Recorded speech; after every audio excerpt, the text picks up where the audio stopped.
Hello, everybody. My name is Nick Alexopoulos. I am the director for Central Jersey Futsal. In today's video, we're going to discuss how futsal will massively improve your 1v1 skills. Now, before we get started, the first thing I want to make sure that I dismiss is the misconception that you have to be big, you have to be strong to be able to beat an opponent in a 1v1 situation. Nothing further from the truth. Your 1v1 skills are more technical than anything else. If you are a technical player, if you have sound fundamentals, if you have great feet, great ball control, you'll be able to beat practically anybody. Size really doesn't matter. Now, with that being said, there's always the possibility and there's always the element of the game that when you're playing outdoor soccer, you're going to be going against a bigger, stronger defender. And let's be honest, these days, soccer has been programmed that coaches are primarily recruiting strong defenders. Not to say they are not technical, but they are trying to find defenders that are strong, that they're big, and they can control the situation with their size as well as the technical ability. So therefore, most strikers are going to go up against big defenders. That being in a premiership situation, La Liga, Serie A. Again, the stereotype, prototype defender is a bigger player than your average midfielder or, attacker or striker, what have you. Also, if you take a look at, Premiership, for example, you'll notice that there's a lot of top-level strikers or midfielders that are very technical, but they're not as big as those defenders. But guess what? They are going against them. They are going around them, and they are scoring goals, and they are having success. So the size of the defender should not really intimidate a striker or a midfielder whose foot skills are sound, who's very technically proficient, and basically is not afraid to take on those defenders. So I have gotten a couple of videos I want to go over with, reflecting the 1v1 situation in soccer and how can futsal help improve those 1v1 skills? What's the element that futsal brings in that not only does it help you improve those skills, but it actually massively improves them? In other words, it accelerates the growth of that improvement a lot faster, a lot more than your typical 1v1 training that can be done in a turf or in a grass environment. So, again, the number one thing that I want to point out between futsal development, 1v1 skills, and soccer is the fact that you are limited in space. You're very, very limited in space. That means you cannot do one quick move or kick the ball past the defender and try to outrun them. You're going to run out of space. You're going to run out. And by the way, that happens a lot also in the outdoor games. You see a lot of, and especially in the youth game, you see a lot of players that try to kick the ball past the defender and try to outrun them, or they make one move and then they try to outrun them. But sooner or later, they run out of space, ball goes out of the goal line without an opportunity to cross the ball or what have you. Also, when you're an outdoor game, when you're an outdoor soccer game, once you beat the defender, now the defender has more space to recover and close you down. Where in futsal, there's not a lot of space. So guess what? If you beat the defender once, chances are he may recover quickly and come back and try to defend you again. So let's address some of the videos that I have picked out for you guys. So the first one is, sorry, not this one. The first one is going to be a 1v1 situation that I found online. And again, no disrespect to anybody. I'm just using some of the videos to demonstrate my points. So I found this one video that is basically training by a coach. I'm assuming it might be a professional coach because as you guys can see, the setting in this is small. So he is doing 1v1 trainings. He's using 4 goals. That means that a defender has the task of defending 2 scoring targets, where the striker has the opportunity to be creative. And if the defender shuts down 1 goal, well, guess what? Now they can go on the other goal. So on the defensive side, the task is trying to defend 2 targets. On the attacking side is the creativity factor, where once again, a striker has, to be creative enough to see that if the defender shuts down 1 goal, he can go on the other goal. But the biggest component and the biggest difference between a setting like this and the identical setting in futsal is the speed of the surface. So this looks like it's basically a turf surface, which again, there's no way you can deny it. There's no way around it. A futsal surface, that of a hardwood floor, or an outdoor basketball court, or a tennis court, or a roller skating rink, or what have you, it's much faster than the turf terrain, than the turf environment. Therefore, the ball is going to move faster. That will make it much more difficult to manipulate the ball. So now, just the sheer fact that in a futsal environment, the ball moves faster and it becomes more difficult to control the ball, it will accelerate the development of that 1v1 skill. So if a player can become great at controlling the ball, manipulating the ball, mastering the ball in a futsal environment, well, it's only natural that when he goes to a slower surface, that of a turf or grass, he's going to be standing out because he's going to be able to control the ball much easier, if that makes sense. So let's watch a little bit of this video. As you guys can see, the coach is a little variation. By the way, this is it looks like a very good technical team. But again, as you guys watching the video, the attacker, has an opportunity to make certain moves because the ball moves slower. And sometimes they're successful, sometimes they're not. But again, the main thing that I want to point out here is that the coach is doing a great job in restricting the space. So that means that the attacker cannot just make one move and try to outrun the defender. Okay, so he has to make multiple moves trying to shake the defender off. So the space is restricted. He's got to make multiple moves. The decision making as far as being creative, which goal to go to. I mean, there's a lot of very good components here. All right, as you guys can see, the change of directions. Defenders are not just trying to make one move and try to outrun the defender. They're making multiple moves. On the same token, look at this. The defender almost recovered and was able to almost defend that goal after he got beat the first time. Okay, so again, the fact that the surface is slower gave an opportunity to the defender to come back and try to defend the attacker. Where if it was in a futsal court, maybe he wouldn't have that opportunity. So once again, I mean, this is, by the way, this is a great activity. The coach is doing all different, progressions. As you guys can see now, the defenders are running around the goals. Fantastic job. But again, the difference is, and all this exact same activity, by the way, can be run on a futsal court. The way he's designed, I very like this activity. The progression of the activity is really, really good. So the difference is, the key difference that I want to point out here is the fact that this is done in a slower surface. That means, once again, it gives the defender an opportunity, even if he or she gets a beat because the ball is moving slower, to be able to recover and try to, win the ball back. If it was done in a faster futsal surface, the attacker would have to have a much better control of the ball. And if you beat the defender, chances are the defender may not have been able to recover as quickly.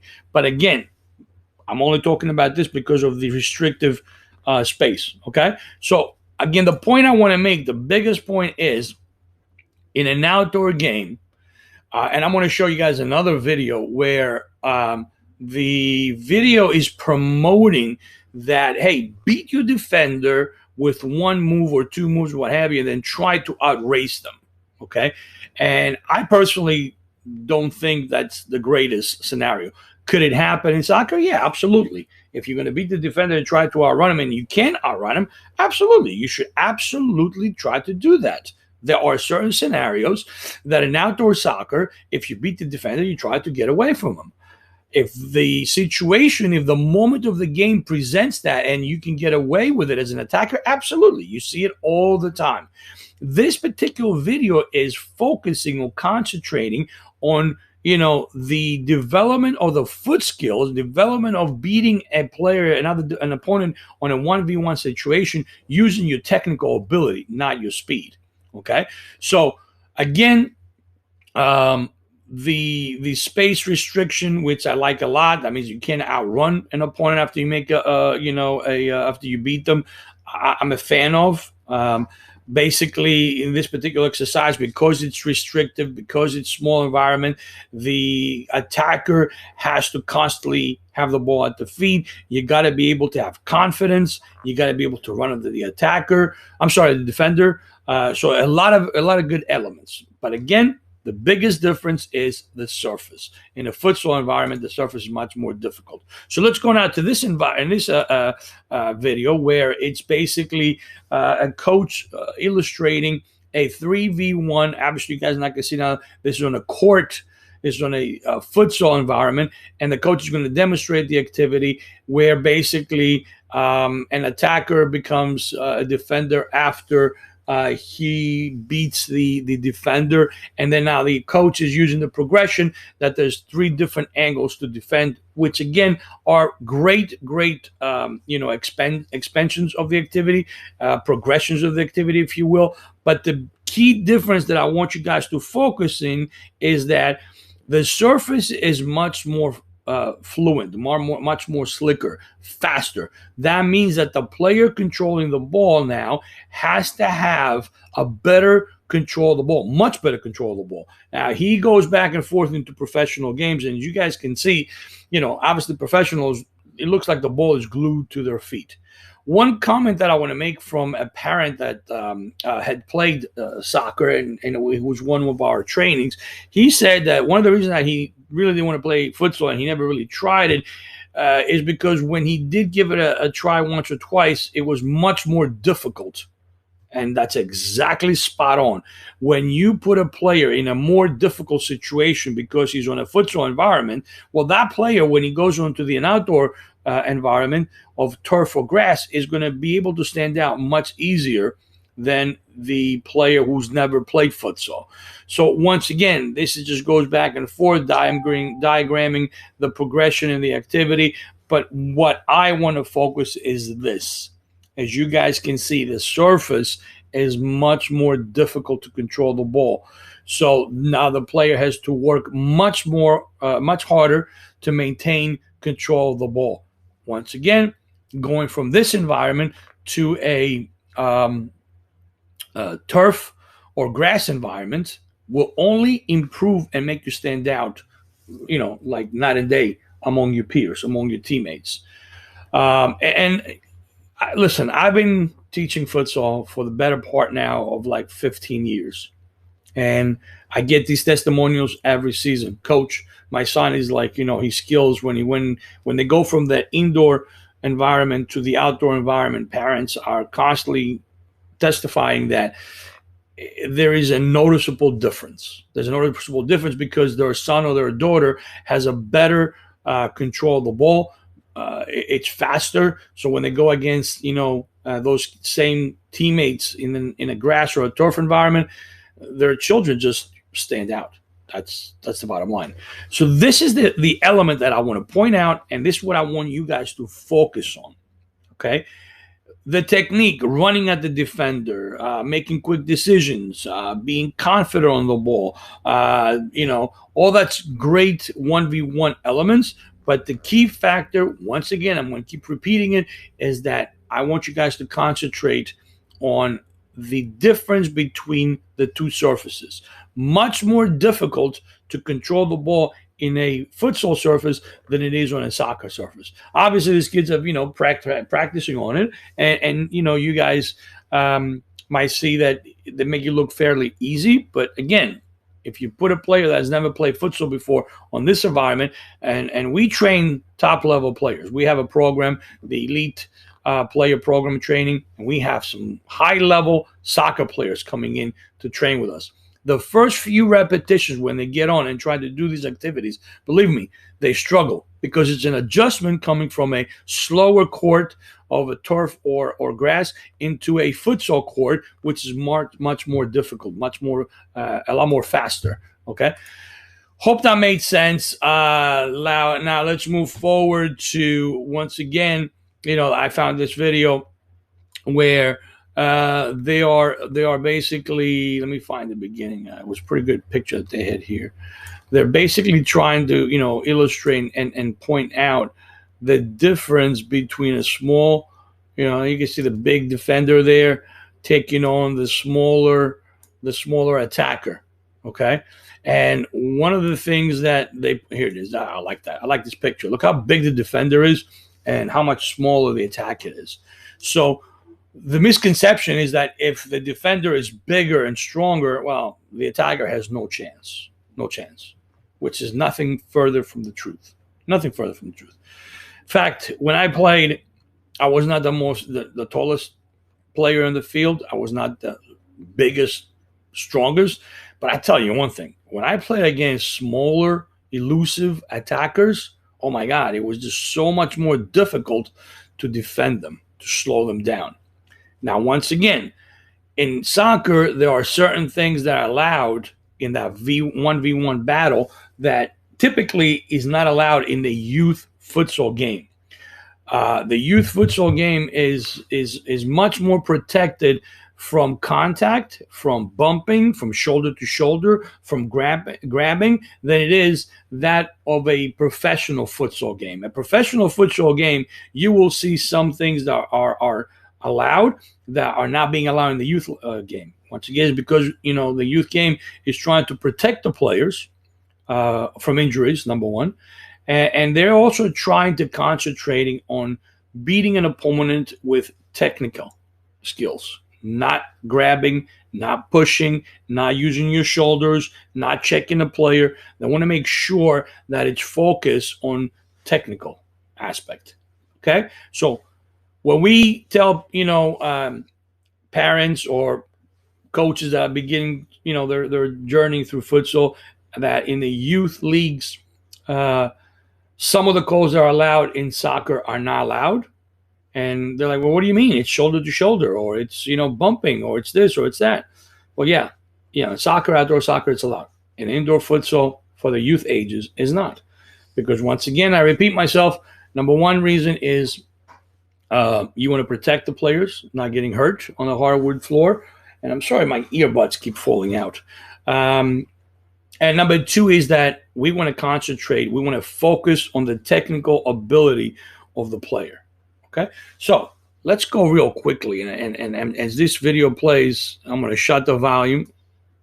I'm going to try to show you. So in this video, one of the key components is basically trying to beat a taller defender through the feet, which is it's fantastic move. I mean, a bigger, taller defender, their span of their legs, chances of them opening up their legs and getting megged might be higher. But again, in my opinion, if you're a technical defender, regardless of your side, you will not go and get beat between the legs because your positioning and your mechanics in defending will not allow you that to happen. However, in this particular video, as you can see, they showing the defender making the attacker making the defender, and then they're trying to outrun the defender. Okay, if the smaller attacker is quick enough, maybe there will be the bigger defender, but maybe the bigger defender might be just as fast as the smaller attacker. So it could be a wash. So once again, I'm not a big fan of trying to beat the defender and then try to outrun them. Even if you do succeed, like in this particular instance, you might run out of space. But, there is much more space in outdoor soccer than there is in futsal. The probability of that being successful and getting to the ball are much higher than in the futsal court. But once again, The futsal court is trying to teach players to be more technical, taking on players with their technical skills, not with just kicking the ball and now running, which, by the way, it's a very, very common skill in the youth outdoor soccer game. In this particular move, which I kind of like, is that the smaller defender is basically trying to play around the bigger defender, kind of hide him with different moves. So the bigger defender is always trying to find the smaller attacker, always moving around them. Again, futsal is more difficult to do this because they are more restrictive on the surface. And also, as you guys can see, in a turf or grass surface where they're wearing, spiked shoes, it's easier to make those moves, where in a slicker futsal environment, it may not be as easy. But again, as you guys can see, the attacker is doing those moves close to the defender. My opinion is, yes, you can try to get around the bigger defender, but I know a lot of big defenders are very, very quick. And at the higher levels, as I said, just because you're a taller defender doesn't mean you're not technically sound, or you're not quick, or your feet, you don't have quick feet or whatnot. So I'm not a big fan. But the reason why I showed this video once again is because I want to show you in this video how, the attacker is basically, let me just go back here a little bit again. The attacker is just, making one move, beating the defender, and they try to outrun it. Okay? Again, not saying that there is not moments of the games of an outdoor soccer game that doesn't present that opportunity. Absolutely.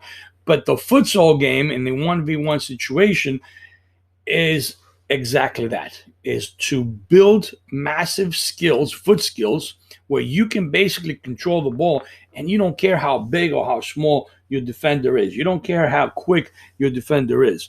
You'll be able to possess and get around an opponent with your 1v1 skills.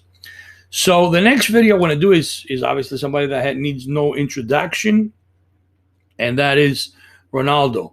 And Ronaldo, over the years, if you watch him, he has changed, his game massively. When he was younger, he did all these tricks and tried to beat a defender, and step overs and scissors and this and that. And a lot of defenders just let him do all these things, and the minute he tried to get around them, they just take the ball away from him. But as the game, as he's gotten older, his game has evolved. But as you can see, he's very sound technically, great moves, beats a defender, and then he uses his speed to get to the next point, that being a shot, that being a pass, that hitting, a lane or what have you. But he's very, very good, very, very good with his individual skills. And just in case you guys don't know, Ronaldo is a testimonial of futsal, and he credits futsal for his skills. At the younger age, he played futsal every chance he could get, and who knows, maybe even now. I mean, his schedule obviously is that of a high-level professional soccer player who travels the world, so who knows how much chance he gets to play futsal. But he credits futsal with his skills development. I mean, the guy's got some good skills. Look at that. How can you deny it? But now the difference between his style and the next style I'm going to show you is that he's looking to beat players. He's always looking to take on players. He's confident in, going against 1v1s. He knows that he's going to beat. He has no doubt in his mind that a defender is going to take the ball away from him. Even when he loses the ball, mentally, he is convinced that he's going to beat a player. But look at the way he goes around players. Look, he pushes the ball around them and counts on his speed to get around those players. Again, works for him, okay? But not every opponent is going to fall for that. There are games, there are teams, there are scenarios that defend him much more different than what you're seeing on this video. On this video, basically, the video concentrates on Ronaldo's 1v1 skills. What they don't show you in this video is, look how good he is with his feet, right? Look how good he is. I mean, come on. What they don't show you, though, is the tactical aspect where, he'll go and play against teams, either on the national team or his individual club team, where they will not go in and try to steal the ball. They will defend them. They will be patient. that will let him do all the moves. They'll shut down, his surrounding teammates, and they limit his success on those 1v1 skills. But again, everything he does, if you observe him, he is looking to beat you and then run away.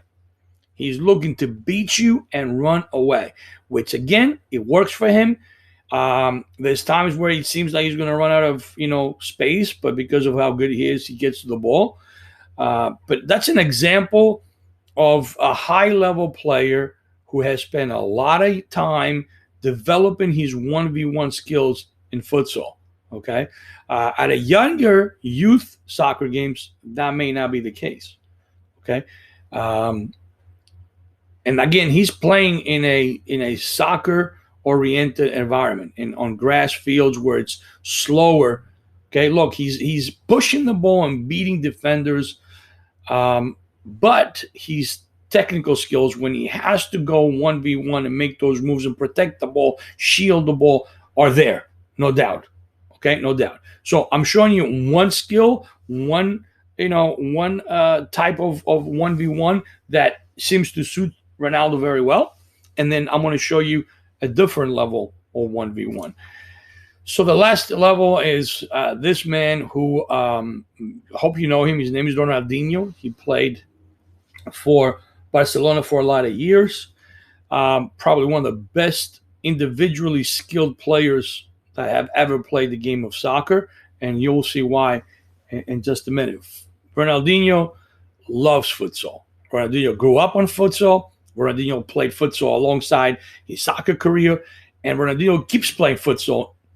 He kept playing after his career was over, and he just gets joy and so much satisfaction out of his individual foot skills through futsal. And watch his game and watch how he plays, and you tell me that you don't get that sense of enjoyment that he gets out of the game of futsal. So just watch this man.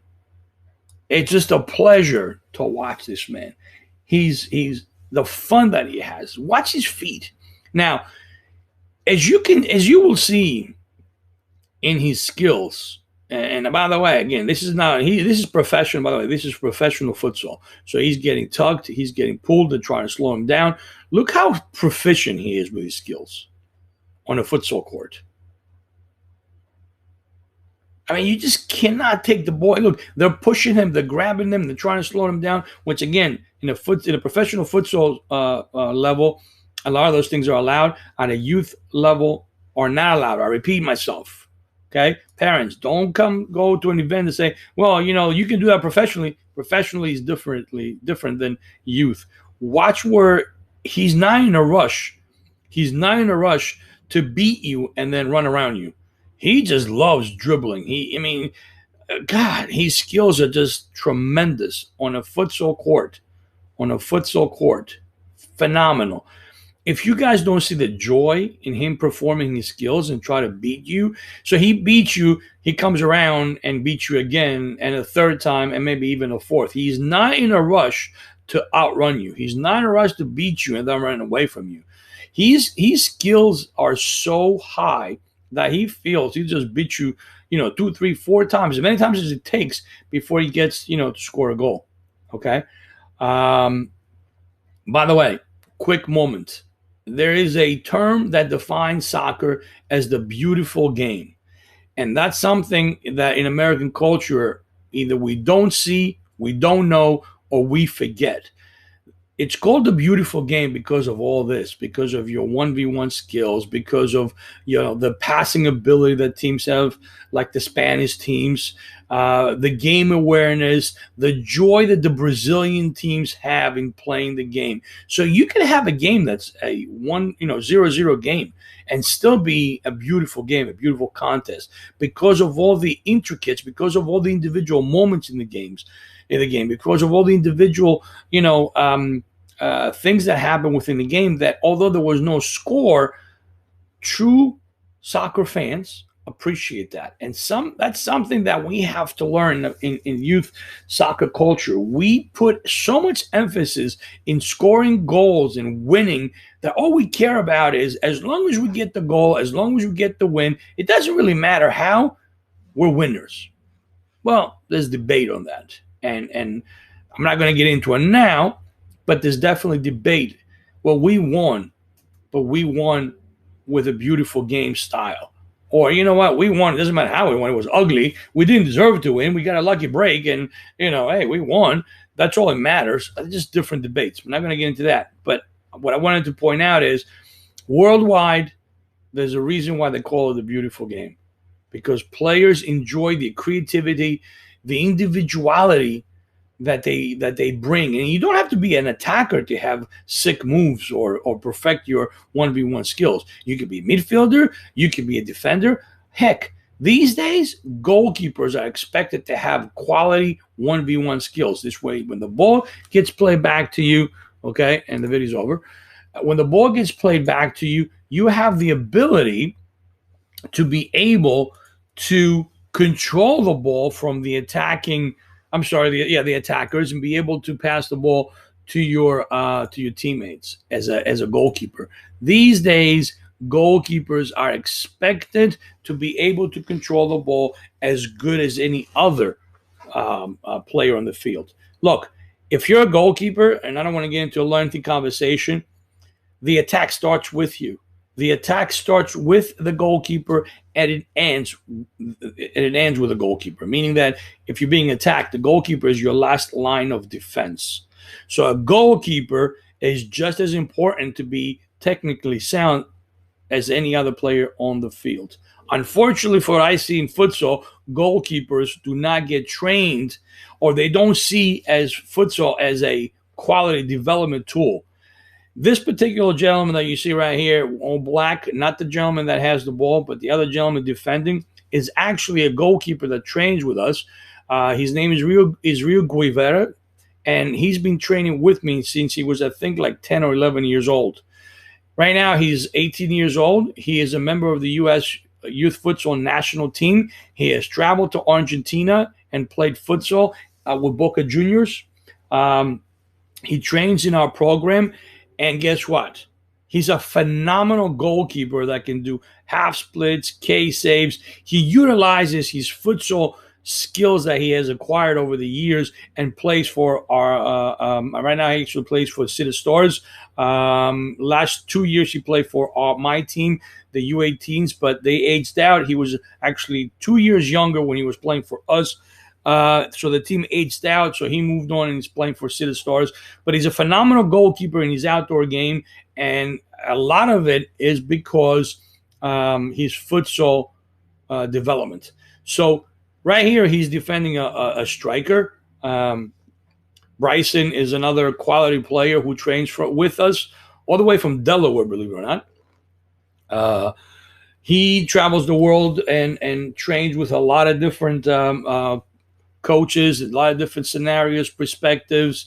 But once again, what I'm trying to point out is that the 1v1 development accelerates and it massively improves the skills of a soccer player because, number one, the quicker, faster environment, the limitation of the space. You have less space. So if you beat the defender, chances are he's going to come back and try to defend you again. So you got to constantly have control of the ball. You got to be constantly able to try to beat him once, twice, 3 times, as opposed to an outdoor environment where you can kick and run. And lastly, even the goalkeepers will benefit from these environments. I cannot stress it enough. I have been teaching futsal for the better part of 15 years now. Some of you guys know that where we started, our grassroots in futsal, in the cafeterias of schools that we were able to get, space 15 years ago, when most of the youth soccer world was like, what the heck is futsal, blah, blah, blah. Look, my story is this, and I'm not going to get into a long one. You can Google it. I've been playing futsal ever since I've been born, more or less. I was born into a soccer family. My dad was a professional goalkeeper. I migrated to this country at 8 years old. I played in indoor gymnasiums and armories because in those days, in the late 70s, early 80s, there was just no indoor turf fields. So we played in gymnasiums. We played in the armories. We played with a soccer ball. It wasn't called futsal in those days. It was called indoor soccer. But I'm a product. I learned my skills. I developed my skills through futsal. And I unequivocally believe that futsal should come first, especially the developing years of, let's say, 3, 4 years until 9, 10, and maintain a futsal training environment alongside your soccer environment. So even if you're training outdoor soccer, make sure that you have futsal as part of your training alongside with it. So in the spring months, in the fall months, where normally there's not a lot of futsal going on, find an organization, find a coach, find something that you can train your individual skills alongside with your soccer skills. Look, if you're training in season, that being fall or spring in an outdoor soccer environment with a team, there's a lot of elements that goes into training, especially if you're training with a high level club. Part of the training changes where you're in season. That's why you have preseason training, in-season training, and after-season training, meaning that the training slightly changes in those eras of a soccer year. Before your season starts, your preseason training is much more different than once you're in season. Once you're in season, the team will focus a lot more on tactical elements. How are you going to defend? How are you going to attack? What formation you're going to play? If you're playing this team, what are their tendencies? How are you going to attack them? What kind of formation you're going to put in to counterattack what they're playing in, and such and such. So your individual skills and your individual training, especially at a club that has one coach only, with only 2 times a week training or 3 times a week training, is not going to be as high as if you were to just go on your own and train your individual skills. Now, if you happen to be playing for an academy where you're training in a true academy, where you're training 5 times a week, 6 times playing either scrimmages or games, and have 1 day off, well, then that's different, because in that 5-day training program, there will be coaches that will be working on your individual skills.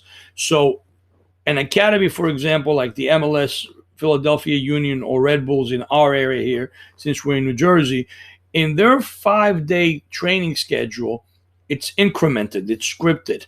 It's days where they do individual training skills. It's trainings where they do tactical. It's days that they do conditioning. So there is a place for everything.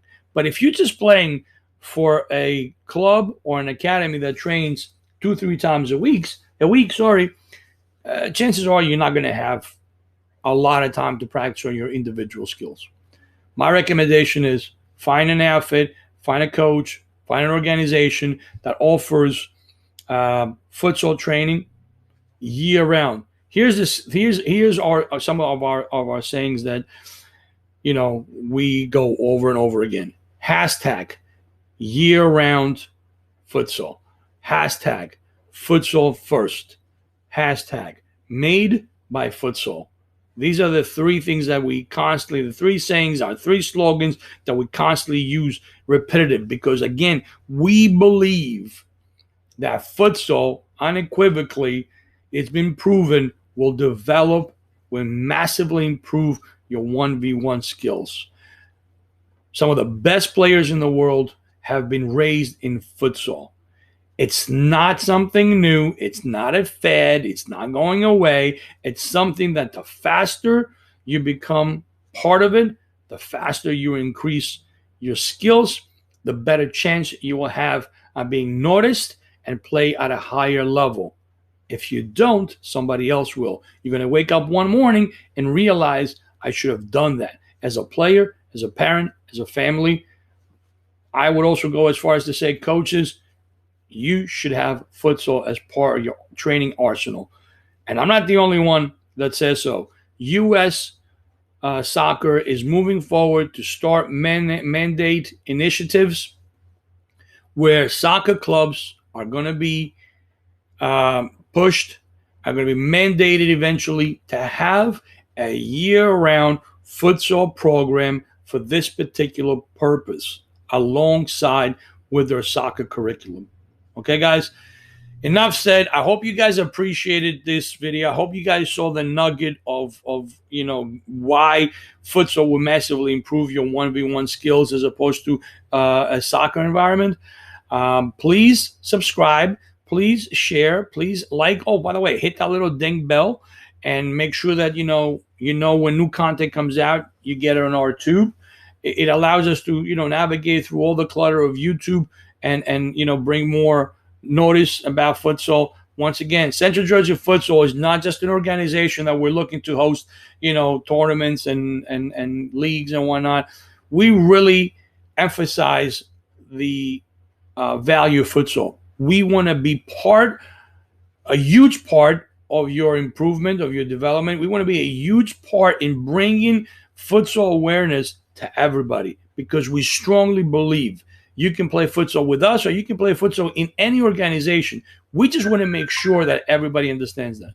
Till the next time, have a great one.